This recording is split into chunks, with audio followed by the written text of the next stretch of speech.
So it has been a wild ride for the silver prices these last few weeks, and even gold has been a little volatile. But silver, I mean, we're looking at multi-dollar swings on the day. We had it as high as 32 just a couple of weeks ago.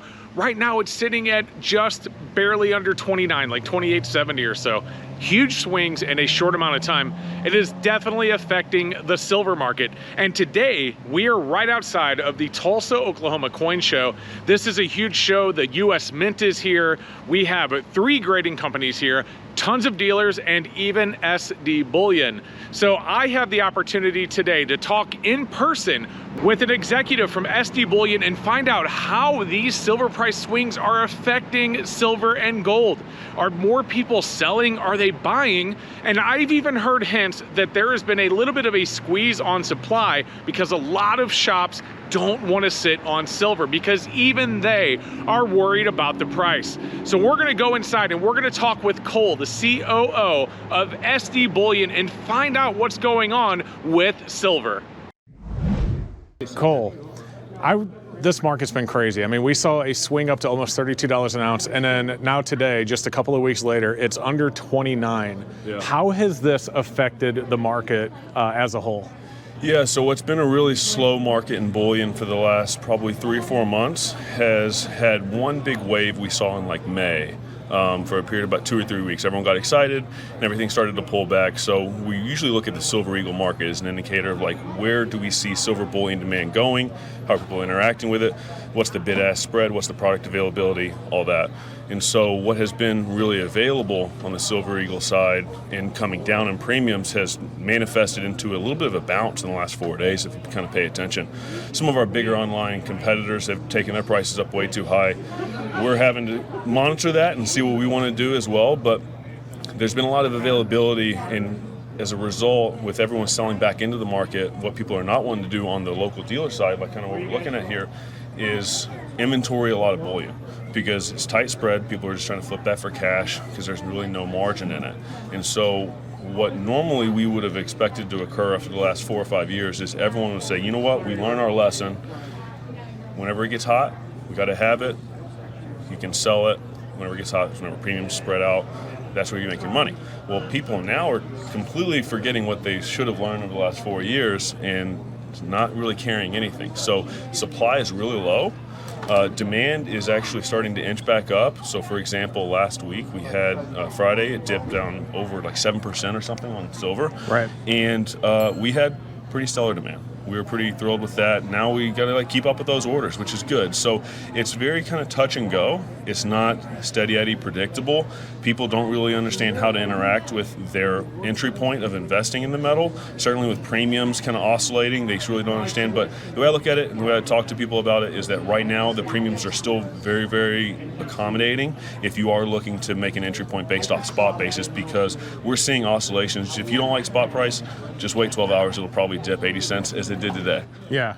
So let me ask you this. When the spot was going up, everyone was selling in, and there were a lot of people like you had said trying to maintain cash flow, so they're getting rid of it. Yeah. Now you're saying we're starting to see actually not really a shortage of supply, but less than we had. Where's all the product went? So let's think about this from a big picture. If it's slow for 2 months, does anyone on the minting side really change what they do? No. Not at all.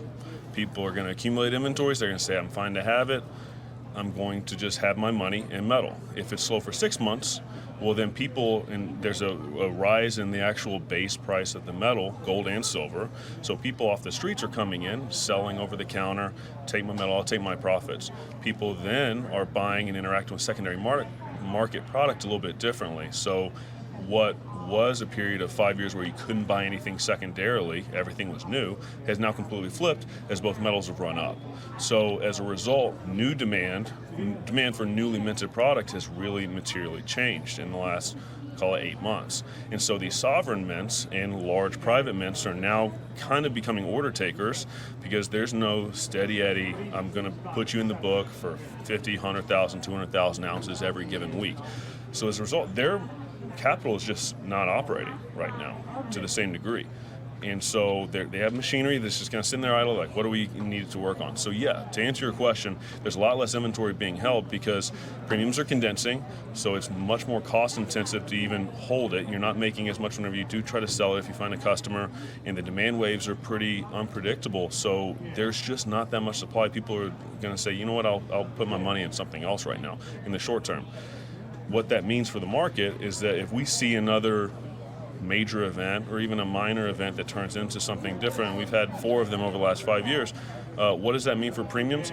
We are probably more poorly set up now to react to a wave of demand with being able to serve the market with supply than we have been at any point in the last 4 years, because inventory has been trimmed so heavily. And I'm talking to people all the time. They deal with every market participant. No one's carrying inventory. We're really one of the few exceptions because we just have it on our balance sheet like we've talked about in the past, where we don't carry any debt. We're just fine to have silver. Does that mean better for us? Well, if it goes up, of course it doesn't hurt, right? Right. But yeah, there's just not a lot of demand. Yeah, so let's say demand returns and the inventory levels aren't there for the demand. Do you think we're going to see premiums spike up even higher than they were just the last couple of years? Yeah, so let's, again, take a couple data points. Right now, the U.S. Mint, I think year-to-date, has produced roughly around 12 to 13 million silver eagles. I think that's the number. Puts them on pace to probably make around 20 to 22 million in the year 2024. If you look at that historically, that's actually not that many coins. It's kind of average. I think the year 2022, they had fewer because of COVID. But if you look back over a longer date period, that's not that many coins. So your question, I believe, is like, what happens if we see a demand surge, right? Like, what's that going to interact with the premium? There's so little inventory that's being held in places that it needs to be held to actually serve the market, that we're going to see major whiplashes in premiums that we really hadn't seen for 5 years. So whenever we started COVID, that's when we saw major whiplashes in premiums. Again, it's hot, and people that have the inventory are happy to sell it for a period of 2 weeks because they needed to sell it for the last 2 years. Right. And they sell it all, and then it's gone. And then what happens? Well, I got to go buy it. Now I got to be 6 weeks out selling it. This usually snowballs into people can't get it for 3 months. They're paying crazy premiums. So because it's so cost ineffective to hold the metal and to sell the metal, people are holding less. Okay. So where is all the inventory that was available over the last couple of years? Where is all that sitting at right now? It's a really good question. People have pretty prudent investors and stackers are really just sitting on it. The run up is kind of shaking the trees, right? So if you're looking at the price every day, like, man, should I sell? Those people have already done it, right? They've taken their money, they've entered in the marketplace, like, I want my cash out, sold their inventory, right? So for depository accounts, like individuals such as you have it in a personal storage account or an IRA, there's still a tremendous amount of metal in those places.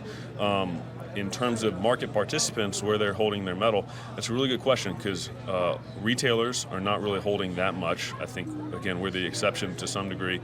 Wholesalers, I know, are holding quite a bit less because it's very, very cost prohibitive, and they have loans out with banks, credit lines, like becomes a cash flow thing very quickly. And then small dealers are not holding anything. They're flipping it extremely quickly. They have to generate the cash. As soon as they buy it from the guy over the counter, they have to go sell it somewhere for something. So there's really not that much inventory being held. So all the stuff that has been produced over the last 5 years is being privately held, or it's just not readily available within 2 months to a wholesale market or the retail market. Another thing to consider is that as this market has come up, some people that are really desperate in the marketplace, they're selling into let me just price gouge you, selling high premium stuff in an IRA. Again, this kind of predatory behavior, which we fundamentally stand against. Those people are looking to go make a commission, picking up the phone, buying out the metal and saying, look, Mr. and Ms. Jones, silver's at $27. I sold you this kind of collectible piece.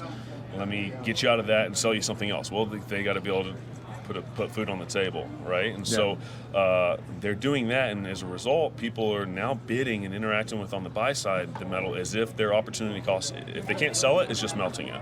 And that's what is also happening with a lot of inventory, especially gold, is it's being melted and refined and turned into large format bars, or I guess jewelry for the Eastern market. Okay, so the last thing I want to ask you, Cole, is I've been asking this of a lot of the coin dealers I've been talking to. Let's say that someone comes to you and says, hey, I want to invest $100,000 into gold and silver. they've already made the decision they want to invest in precious metals. Where would you lead them? Would gold or silver really be a better option right now with this market? Yeah, first I'd lead them to sdbullion.com. Fair enough. Where we have deals every day of every week. Personally, if you ask me that, I would look at really two things. I would look at 90% silver. It's super attractive right now. That's a very cyclical market. So whenever supply is so available as it has been, like we've been talking about, everyone over the counter on the streets is just selling in 90% silver over to their local dealer, and the local dealer selling it to the dealer network at roughly around spot, and as a result, you can get it cheap if you pick up the phone. We've been running deals on that the last couple of weeks.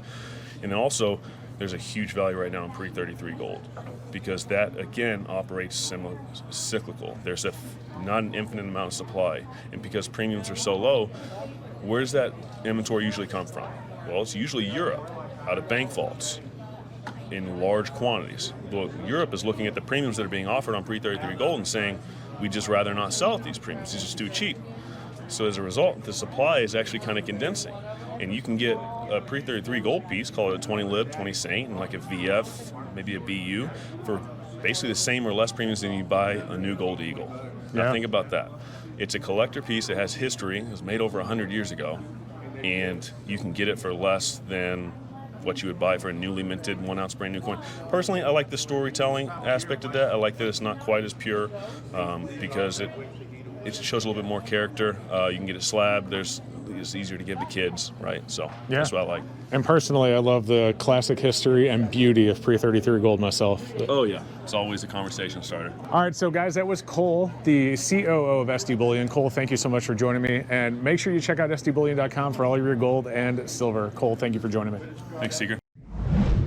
All right, guys. Well, clearly, as you know, I had hinted at earlier, there is a lot of people not holding on to silver, even coin shops. As Cole said, they are trying to maintain cash flow. So all the silver that's coming in, they're shipping it out. It's going out to wholesalers, but Cole said that even wholesalers are not holding as much silver as they once did. So clearly, this is a very interesting market, and I know it's a scary time to be a silver stacker. So I'm not going to tell anyone what I think they should do. I'm going to tell you what I'm doing. I have slowed down on buying, even generics. I am in a holding pattern, just waiting to see what the market does. Even if it goes up, as long as it stabilizes, that's what I'm looking for. A stable silver market is much better than these crazy swings, because even though I'm not ultimately really concerned about the silver price, even when I buy something for my deep stack and then see it drop $2, I'm thinking to myself, man, if I would have just waited like a couple of days, I could have saved a lot of money. That's what this market is like right now. Definitely a lot of people waiting to see what happens. But I will tell you, from being on the floor, there are definitely still people buying silver, but they're looking at things like collectible pieces and other stuff that holds value outside of the price of silver. So I think you are going to see people moving into numismatics. You're going to see people moving into pre-33 gold because the premiums are so low. I think that's the market we're going to be looking at for a while, at least until these silver and gold prices stabilize and they're not all over the board. Honestly, I think nobody knows what to do in this market. I think this market is just a wild ride, and we're going to be in for something here. So if you are wanting to stack more gold and silver, clearly, as you know, I am sponsored by SD Bullion. Make sure you go check them out and look for some great deals. Look on their specials. They always have something good. But if you're in a holding pattern or just buying less like me, let me know down below. I want to know what you guys are doing. Definitely interested. Thank you so much for watching. Don't forget to like and subscribe, and we'll see you soon.